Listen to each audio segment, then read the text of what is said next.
एक समय की बात है। एक छोटे से राज्य में माया नाम की एक सुंदर राजकुमारी रहती थी। वो बहुत दयालु और बुद्धिमान थी, हमेशा अपनी प्रजा के बारे में सोचती थी। वो एक भव्य महल में अपने पिता राजा वीरेंद्र के साथ रहती थी, जो एक न्यायप्रिय और नेक राजा थे। राजकुमारी माया के पास रंग बिरंगे फूलों और एक प्यारे से झरने वाला एक शानदार बगीचा था। उसे वहां घंटों बिताना बहुत पसंद था, फूलों की खुशबू और छोटी चिड़ियों की मीठी आवाज में खोई हुई।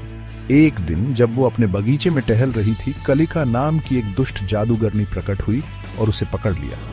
कलिका ने एक काला जादू किया, जिससे माया एक रहस्यमय महल में कैद हो गई। कलिका राजकुमारों और राजकुमारियों को कैद करने के लिए अपने जादू का उपयोग करने के लिए जानी जाती थी। पूरा राज्य दुख में डूब गया।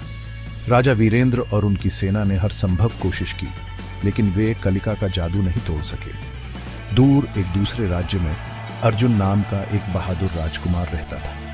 वो बहुत कुशल और आत्मविश्वासी था, अपनी तलवार और बुद्धि पर भरोसा रखता था। एक पुराने राजदूत के माध्यम से उसे राजकुमारी माया की दुर्दशा के बारे में पता चला। उसे बचाने की ठान कर वो अपनी खोज पर निकल पड़ा। अर्जुन ने कई चुनौतियों का सामना किया, पहाड़ों और जंगलों को पार किया, अंततः कलिका के महल तक पहुंच गया। वो जानता था कि माया को बचाने के लिए उसे कलिका के जादू को हराना होगा। पास के एक बगीचे में बैठकर अर्जुन ने ध्यान लगाया और एक प्राचीन जादुई किताब से अध्ययन किया। उसने पता लगाया कि कलिका का जादू केवल वही तोड़ सकता है जो सच्चे साहस से लड़े।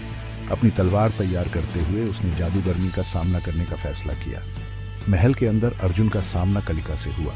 उसने उसे डराने की कोशिश की, लेकिन उसका दिल साहस से भरा था और उसकी तलवार ताकत से। एक महाकाव्य जादुई युद्ध के बाद अर्जुन ने कलिका को हराया और राजकुमारी माया को मुक्त कर दिया। मुस्कुराते हुए अर्जुन ने कहा, अब तुम आजाद हो राजकुमारी। माया ने उसे धन्यवाद दिया और कहा, तुम मेरे राज्य में खुशी वापस ले आए हो, तुम एक सच्चे हीरो हो। उनकी दोस्ती बढ़ी और समय के साथ माया ने अर्जुन को शादी के लिए प्रपोज किया। उसने खुशी खुशी स्वीकार कर लिया।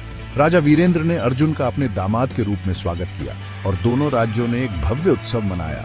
माया और अर्जुन ने हमेशा अपनी प्रजा की मदद करते हुए खुशी खुशी राज्य किया और उनकी भूमि में कभी कोई दुख नहीं हुआ। और दोस्तों, ये है राजकुमारी माया और राजकुमार अर्जुन की मनमोहक कहानी। ये कहानी हमें सिखाती है कि सच्चे साहस और दयालुता से हम किसी भी चुनौती पर विजय प्राप्त कर सकते हैं। समाप्त।